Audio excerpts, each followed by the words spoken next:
Welcome to the Glencairn Chapel and to the Glencairn Virtual Medieval Festival. In the medieval period, a chapel like this is where the noble family, the lord and the lady and the children who lived in the castle, would go to worship. And just like today, music played a very important role in the medieval church. The piece of music we were just singing could have been sung in a chapel like this in the 1400s. It's called Regina Caeli, which means Queen of Heaven, and it was sung usually at an evening worship service in praise of the Virgin Mary. The piece was written by someone who put his name on the manuscript, Richard Mauer. We're really glad that you are here, because you see, this particular Regina Caeli is actually a piece for 3 singers. And as you can see, there are only 2 of us, so we need someone to sing the 3rd part. Fortunately, there is a very special, very beautiful book in the Glencairn Library that contains the missing melody that we need. So come with us, let's go find it.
here we are in the library at Glencairn.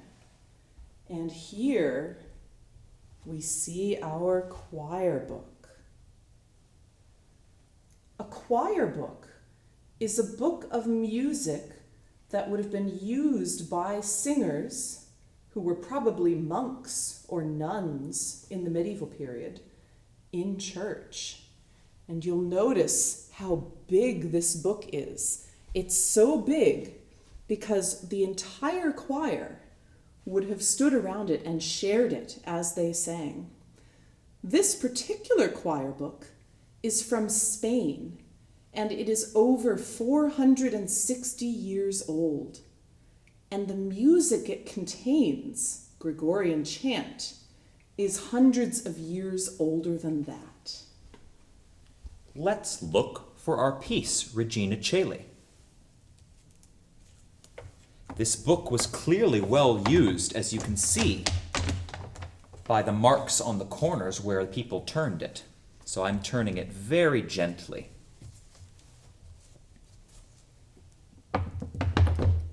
There's our Regina Caeli. These pieces are easy to find because they have illuminated letters at the beginning. These books, made out of vellum, were very expensive to make, and they were a prized possession. So you can see all the extra artwork and decoration that went into their production. Let's take a little bit of a look at the notation. If you read music, you'll recognize some of the symbols here, but they look a little bit different. You have your same 5 lines that you would have on the modern staff, although a lot of older chant books would have 4. And where is the clef? Instead of our modern treble or bass clef, they used a C clef, a lot like viola players use in the orchestra. And that is those 3 diamonds there, which show us which line of music is going to be middle C. So the middle C is on the middle line, just like a viola player would read. Each note is one of these squares, and you can see the words down below. They're not lined up exactly with the notes, so you have to figure out how they match up with the syllables. You can see some other symbols along the way. Sometimes the squares are touching each other, and sometimes they're combined into a sort of creature called a ligature, which is several notes together. And here's this little guy down on the end of each line. That is called a kustos, which translates as guardian. It guards you so that you know what is coming. It's like a road sign.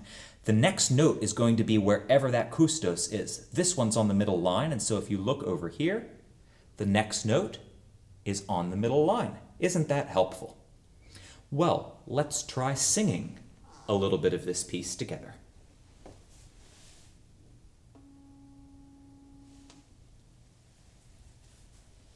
We'll make each one of these note symbols the same length. So here's our note.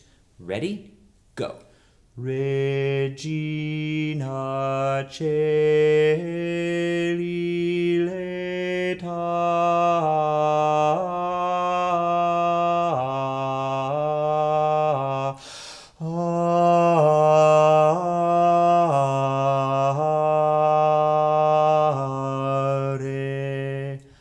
Alleluia.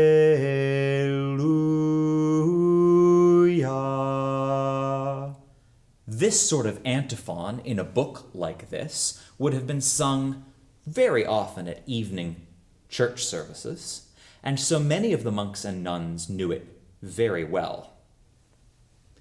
And now that you've learned it, we are ready to put together Richard Mauer's Regina Caeli.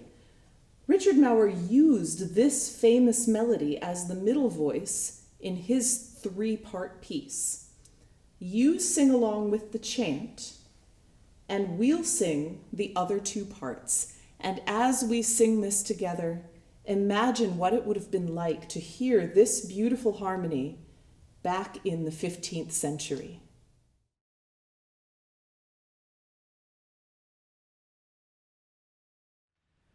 Regina